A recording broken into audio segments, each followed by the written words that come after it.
Hi guys! So for today's video, ayan, pumunta nga kami dito sa Daiso Japan, dito sa may Imus, Cavite.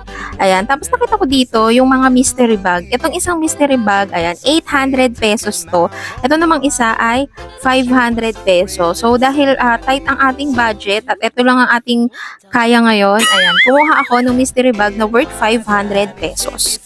So, ito na guys, yung ating mystery bag na worth 500 pesos. Ito pala yung aking kinuha. Ganitong kulay siya. So, I think, basta 500 pesos, ganito yung kanyang eco bag. Yan. Yes, eco bag po siya. Hindi lang siya basta bag. Tapos, ito guys, yung unang-una kong nakuha. Ito nga pala yung Mickey Mouse and Minnie Mouse na pillow. Ayan. As in, naka-plastic siya guys.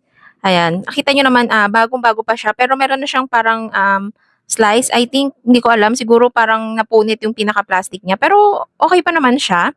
Tapos, ito naman yung pangalawa kong nakuha. Ayan. So, I think, tong. Ayan, ang dami pang laman, guys. Ito, meron pa tayong ditong pouch ni Hello Kitty na kulay pula.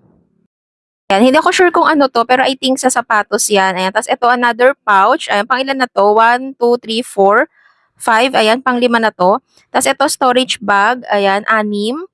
Tapos ito pa yung iba, ayan, yung hindi ko alam kung ano yan, design paper.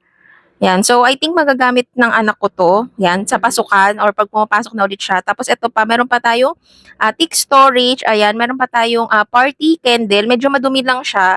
Ito, another storage din to. Ayan, tapos meron pa tayong ibang items dito. Ito, I think sa shoes siguro or sa sandals ito. Ayan, tapos meron pa, ayan, actually marami rin guys laman. Tapos ito, paper cup.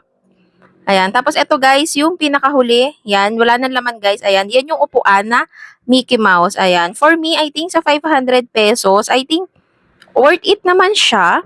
So overall, nakakuha tayo ng 13 pieces na items worth, I think lagpas naman siya ng 500 pesos. Kasi yung pillow pa lang, ayan, I think nasa 200 plus siya, tsaka yung upuan. So ano pa hinihintay nyo guys? Mag-try na rin kayo ng mystery bag ng Daiso.